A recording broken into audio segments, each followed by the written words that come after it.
Já pensaram que o nome das terras onde vivemos, ou de que ouvimos falar, pode ter a ver com histórias que aí se passaram há muito tempo? Moura, por exemplo, por que será que se chama assim? Alentejo quando canta, peito da solidão, traz a alma no garganta e um sonho no coração.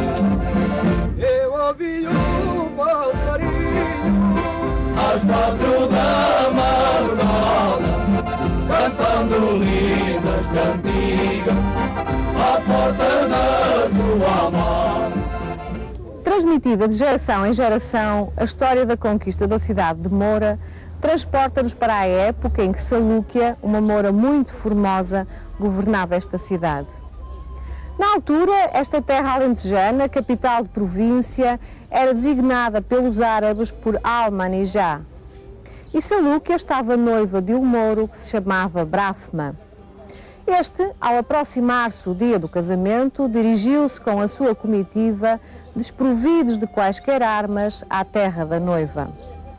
Entretanto, Dom Álvaro Rodrigues e Dom Pedro Rodrigues, que tinham sido encarregados por Dom Afonso Henriques de conquistar Al-Manijá, esconderam-se com o seu exército num olival e esperaram pacientemente a passagem do noivo de Salúquia. Apanhados de surpresa, os mouros foram naturalmente vencidos e despojados das suas roupas, que serviram aos cristãos para entrarem na cidade, fingindo pertencer à comitiva do noivo. Ao vê-lo chegar, a noiva mandou que se abrissem todas as portas da cidade. Depois de entrarem, os cristãos tiraram as máscaras de árabes e começaram a matar todos os mouros que lhes apareciam.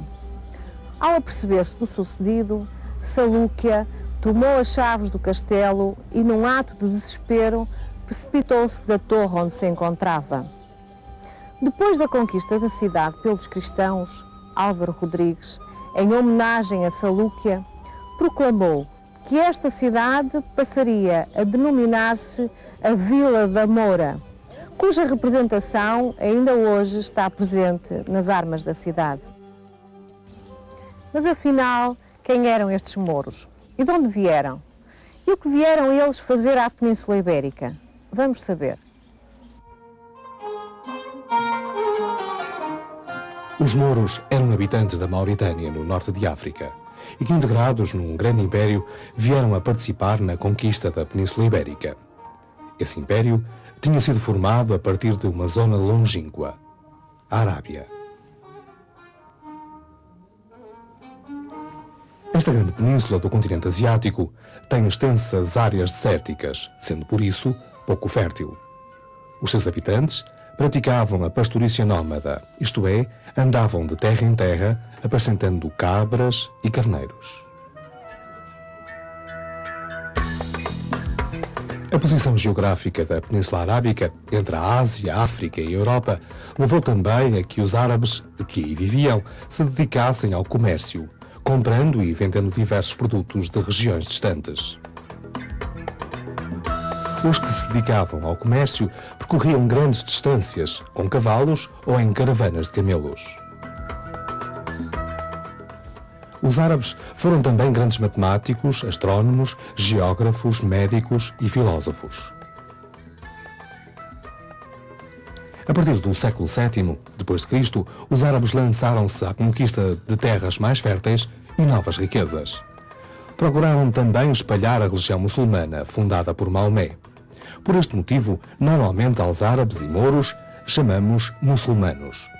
Acreditavam num Deus único e consideravam legítima a Guerra Santa, em que combatiam os povos que não fossem fiéis a Alá, palavra que em árabe quer dizer Deus.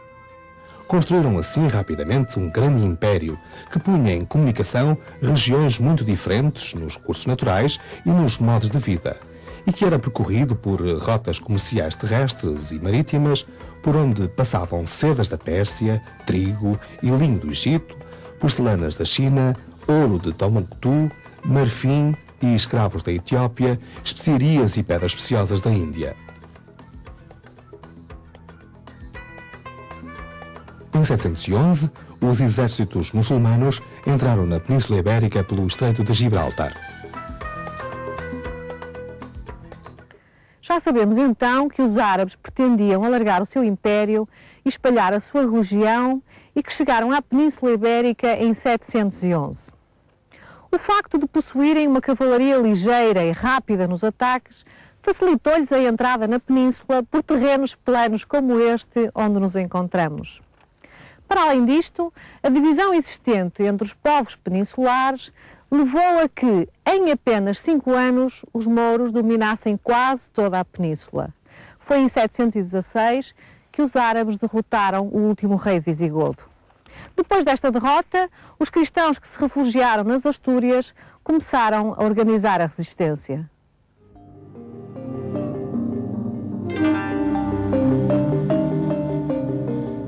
Foi primeiro uma resistência feita de pequenos ataques de surpresa a partir das montanhas. Posteriormente, os cristãos organizaram-se melhor e começaram a constituir os primeiros reinos, à medida que reconquistavam o território.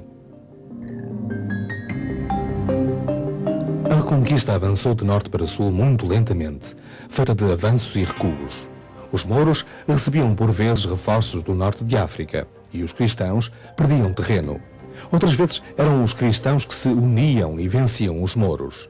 E muitas vezes houve em que, por iniciativa de uns e de outros, se realizavam alianças entre cristãos e muçulmanos contra outros cristãos ou outros muçulmanos.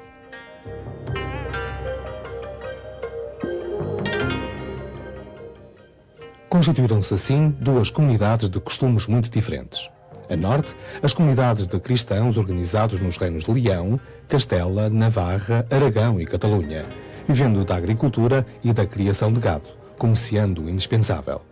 Era um mundo de pequenas aldeias, quase sem cidades.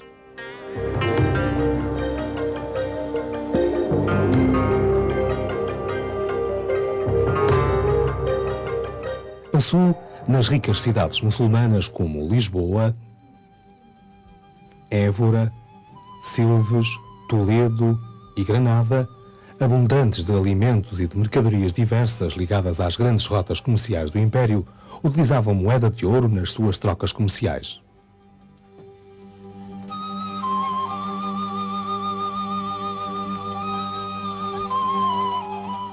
Os muçulmanos estavam habituados a tirar do deserto a pouca água que este tinha.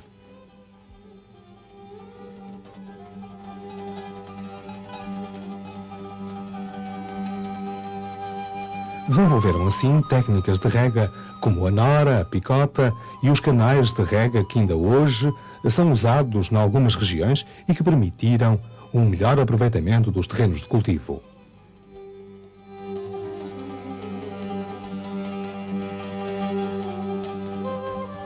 Nesses terrenos, os árabes experimentaram novas culturas, algumas delas até ali desconhecidas no Ocidente. Já pensaram, por exemplo, que nem sempre existiram laranjas no nosso território? Pois é. A laranjeira, tal como o limoeiro, o arroz, a cana-do-açúcar, são exemplos dessas culturas. Desenvolveram também o cultivo da amendoeira, da alfarrobeira e da figueira.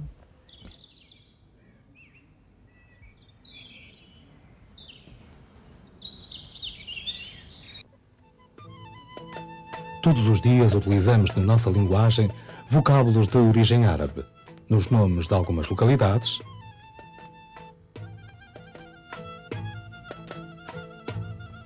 em produtos agrícolas e em termos ligados ao comércio.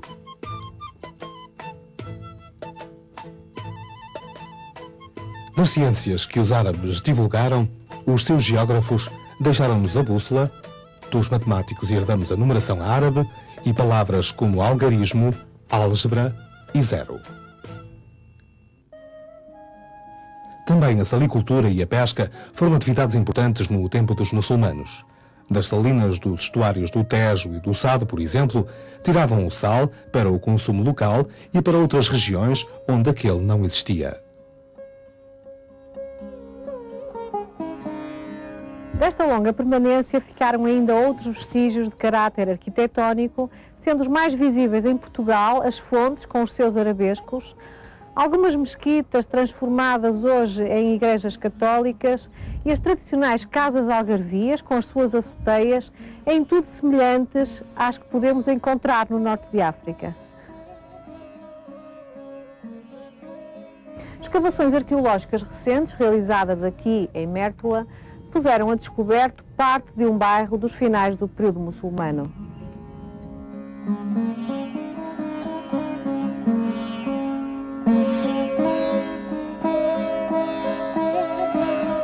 Nesta rua, que é uma zona que está limitada por várias casas, temos aqui o acesso a uma delas, que nós ainda não conhecemos em pormenor porque está numa zona ainda por escavar, e temos aqui a entrada de uma outra que já foi integralmente escavada. Temos aqui a soleira da porta, depois um pequeno compartimento, que estava aqui delimitado por uma parede, e deste compartimento tinha-se acesso a um pátio descoberto, pátio esse que ocupa cerca de 1/4 do espaço da casa. Depois do pátio, entrava-se nos restantes compartimentos. Temos que é um pátio central que dava acesso a todo o resto da casa. Temos aqui um compartimento que nós chamamos o salão principal, com cerca de 16 metros quadrados, com uma zona da alcova, que era onde as pessoas se deitavam. Havia aqui um estrado, que é um esquema semelhante àquilo que ainda hoje se encontra, por exemplo, em Marrocos. E depois os restantes compartimentos. Aqui, nesta ponta, era a latrina, com a respectiva canalização que depois ligava um esquema de canalizações subterrâneas que passava por debaixo desta casa e de uma outra que está anexa. Temos este pequeno compartimento com funções que nós pensamos de armazenamento devido ao tipo de materiais que aqui foram encontrados.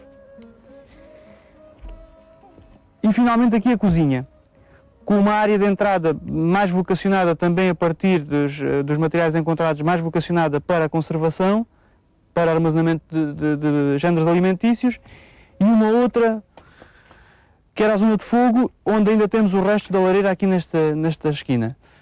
Esta casa tem cerca de 70 metros quadrados, tem a mesma área de uma outra que está anexa, que é a casa número 1, e tem um esquema que se repete também nesta casa. Embora a compartimentação seja obviamente diferente, a modulação acaba por ser semelhante. Todas elas têm a cozinha, têm a latrina, têm salões e têm obviamente o pátio central descoberto.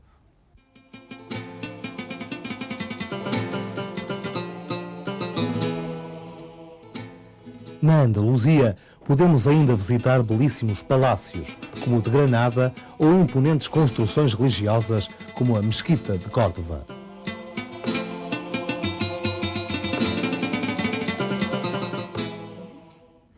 Os 800 anos de permanência muçulmana na península influenciaram bastante a população. Prova disso é a existência de pátios de origem árabe em algumas casas do sul e o facto de terem chegado até nós lendas ligadas aos muçulmanos daquele tempo que se contam ao longo de todo o país. Pode-se assim dizer que, assim como os romanos, os árabes contribuíram para a caracterização da Península Ibérica, onde vai nascer um novo reino chamado Portugal.